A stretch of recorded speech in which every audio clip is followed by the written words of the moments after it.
Um, there's a particular phenomenon that happens in radio astronomy when a signal comes in from a source that is simultaneously very powerful and very difficult to categorize. The instruments pick it up clearly. The signal is strong, measurable, undeniable, registering on every sensor pointed in its direction. But the signal doesn't behave the way expected signals behave. It doesn't fit the known patterns.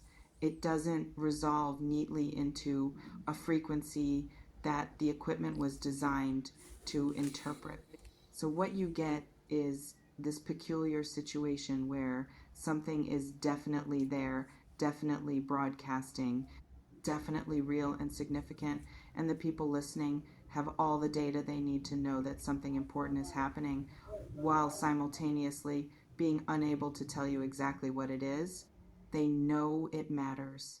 They cannot tell you why it matters or what to do with it. That is precisely the situation of the person or persons who want you in this reading.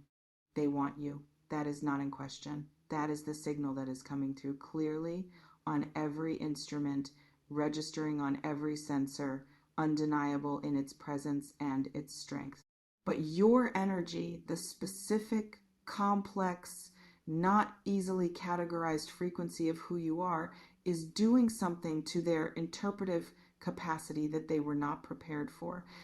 And the confusion produced by that gap between the clarity of what they feel and the opacity of what they're supposed to do with it is the engine driving everything in this reading. Let's get into it.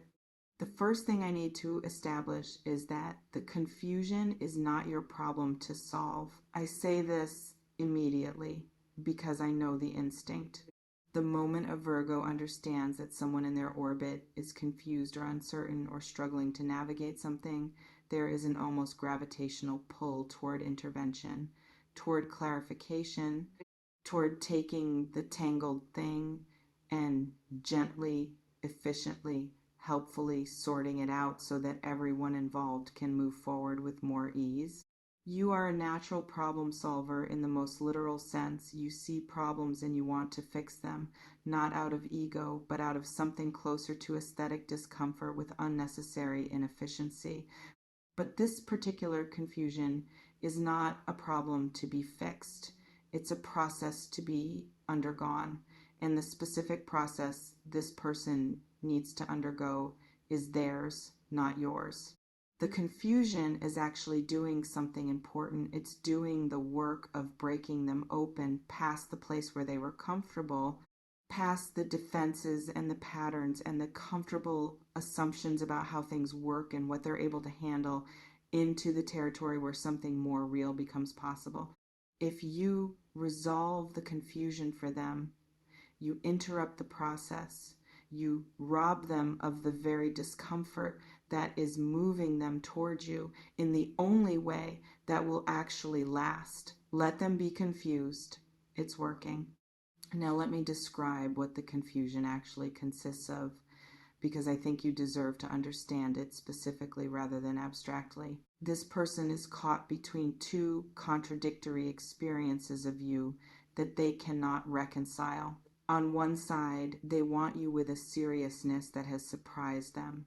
This is not a casual wanting, not the low stakes kind that arrives easily and departs easily and doesn't particularly reorganize anything about how a person relates to their own life, what they feel has weight to it. It shows up in their thoughts at inconvenient times. It colors how they experience things that should have nothing to do with you. It has inserted itself into the architecture of their daily life in a way that is persistent and non-negotiable and refuses to be managed into something smaller. They did not expect to want you this much. That unexpected depth is its own form of disorientation. On the other side, you are not behaving the way they expected someone they want to behave. And this is the crucial part, the part that is producing the specific quality of confusion in them, so I want to stay with it carefully. You are not available in the way they anticipated. Not unavailable, you're not cold, not absent, not hostile, but there is something in you that does not extend itself toward their wanting in the reflexive way that wanting usually produces. You are not leaning, you are not performing interest in a way that makes it easy to measure. You are not rearranging yourself to fit the shape of what they're offering so that they can feel comfortable with the pace and direction of things. You are simply being yourself at your own pace, with your own depth, with the particular quality of self-possession that is native to you and that has nothing to do with strategy or game playing or the deliberate withholding of something, and that self-possession is doing something to them that they cannot categorize. I need to name what your energy actually is, because I think you sometimes underestimate how unusual it is and therefore underestimate its effect on people who encounter it without preparation. You are simultaneously the most readable and the most opaque person in any room you enter. Readable, because you are genuine. There is nothing performed about how you show up. You do not construct a version of yourself for public consumption that is meaningfully different from the private version. What people see is what is actually there: the intelligence, the precision, the quiet depth, the quality of attention you bring to everything you engage with. None of that is a presentation. It's just you, and people register it immediately. But opaque, because your interiority, the actual landscape of what you're feeling and wanting and considering and deciding, is not offered freely to anyone who happens to be interested. You share it selectively at your own pace after a quality of trust has been established that most people have to earn rather than assume. And people who are drawn to you, who can see clearly that something significant is happening inside you, who want access to that interior landscape, they run directly into this opacity and find that they cannot simply push through it or charm their way past it or wait it out on their preferred timeline. They have to be patient. They have to earn it. They have to bring something real rather than something performed. Most people have not had to do that before in the way you require it. And the adjustment, the shift from relating at the pace and on the terms they're accustomed to towards something that moves at your pace and on your terms is producing exactly the confusion the reading describes. They want you seriously, and they have no idea how to reach you. And the combination of those two things is making them slightly unhinged in the quietest, most internal way. Hold on. Something is sharpening here, and I don't want to move past it. There's a specific behavior, a pattern of approach and withdrawal that this person has been exhibiting that I want to name because I think you've noticed it and been uncertain what to make of it. They come close and then pull back.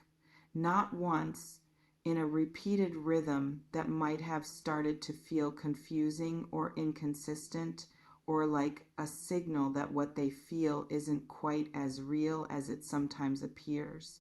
And I want to give you the honest explanation of that rhythm because it's not inconsistency in the sense of unreliability.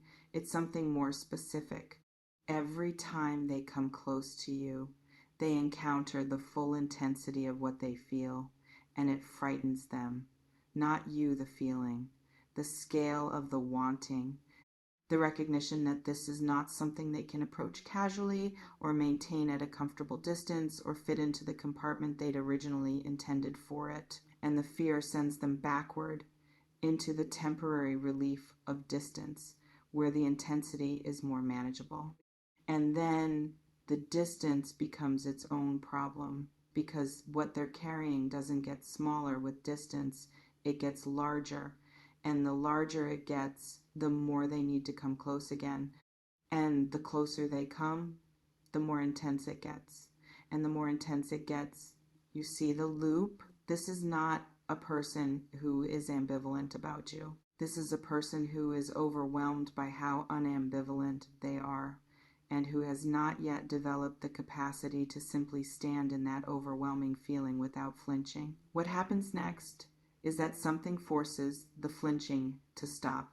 Let me tell you about the shock. Because this title promises something shocking, and I don't use that word loosely, and I want to deliver what it's pointing at rather than a softened version that arrives as merely surprising. This person is going to do something that is out of character for them. Not out of character in the sense of unrecognizable. You'll be able to trace the line from who they are to what they do in retrospect, but out of character in the sense that it exceeds what they've allowed themselves to do up until now. It breaks the pattern. It crosses a threshold they've been hovering at for longer than was comfortable for both of you, even if the discomfort has looked different from each side. What they're going to do is choose in some visible and non-reversible way to stop managing the distance. And the shock isn't going to be what they do exactly. It's going to be the totality of it, the degree to which when they finally move, they move completely.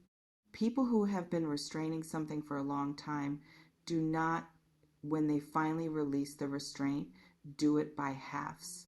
The same force that kept the pullback happening repeatedly, the intensity of what they feel, is the force that will be behind the move when it comes, unfiltered by the usual management, unmoderated by the habitual retreat. It's going to be a lot.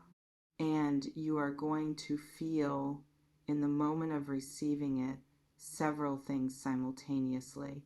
Something that might be described as finally, something that might be described as oh, something that might be the particular disorientation of having calibrated yourself to a certain distance and suddenly finding that distance gone, replaced by a proximity that is real and unambiguous, and asking you now to respond in kind.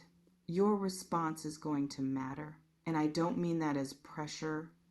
I mean it as information that the moment is going to be real enough that how you're actually present in it is going to shape what it becomes. I want to talk about what this moment is going to require from you, because I think you deserve practical preparation alongside everything else. The thing it's going to require is the hardest thing for Virgo, not precision, not intelligence, not sustained effort, not careful attention. You have all of those in abundance. What this moment is going to require is the willingness to be caught off guard, to be actually surprised, to receive something without having had the chance to pre-process it into a manageable form before it arrives. Virgo's relationship to surprise is complicated.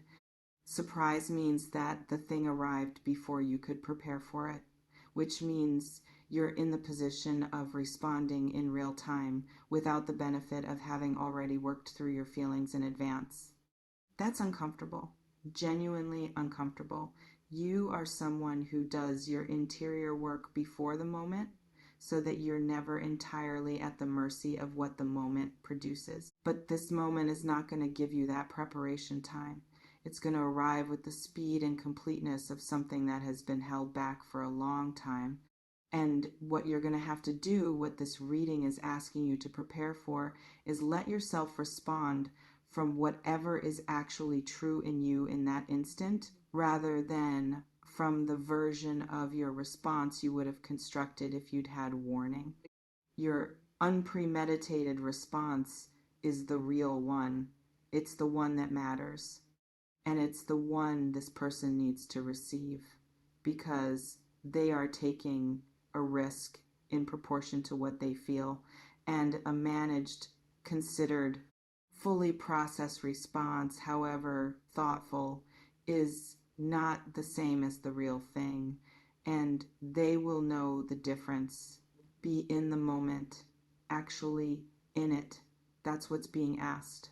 Something else is showing up in this reading that I want to address because it keeps pressing in from the edges. There are people watching this dynamic.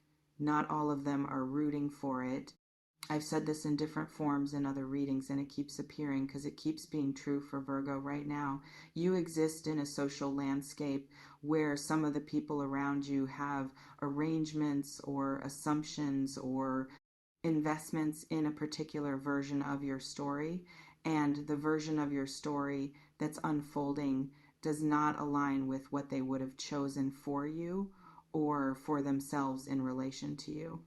When the shocking thing happens, when this person makes their unambiguous move, it is not going to land quietly. It's going to reorganize some things in the social terrain around you.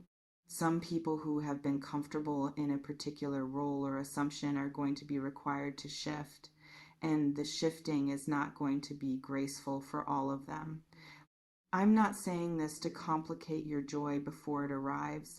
I'm saying it so that when the noise comes, because some noise will come, you understand it for what it is. Other people's adjustments, other people's unmet expectations, other people's discovery that the story they were telling about your situation has been contradicted by events. That noise is not your responsibility to manage. Let it be. Let me land this somewhere true. The reason your energy confuses people is not a flaw. It is not something to be corrected or softened or made more legible for the comfort of people who would prefer you to be simpler. It is the direct consequence of being someone who has not compromised the complexity of who they are for the sake of being easier to read, who has maintained a quality of interiority and self-possession that is genuinely unusual, who requires, not as a strategy but as a fact of their nature, that people bring something real before the real is offered in return. That requirement will always confuse people at first. And then for the ones who are capable of it, for the ones who have enough in them to meet what you actually are, the confusion resolves into something much more significant, into the specific, irreplaceable recognition of a person who has been seen accurately, who has been worth the patience that accuracy required, whose depth turned out to be exactly as real as the energy suggested and not one layer less. That is what's happening with this person. The confusion is resolving, not gradually as it might in an ordinary situation, in the particular rushing way of something that has been building pressure for too long, toward a moment that neither of you is entirely prepared for, and that is going to be more real than anything that has passed between you so far. Be ready for real. You have been waiting for real. It is almost here. What I want to hear in the comments today is about the approach and withdraw pattern I described. Has that been present in your situation, someone coming close and then pulling back, in a rhythm that has been confusing to track? Someone who seems to want you clearly in some moments and then retreats into a distance that doesn't match what was just communicated? Because I think this pattern is one of the most disorienting things a person can experience from someone who genuinely wants them, and it doesn't always get named for what it is. Tell me if you recognized it, and tell me if you're willing whether the shocking thing I described has already happened, is happening, or whether you can feel it building. I want to know where you are in this.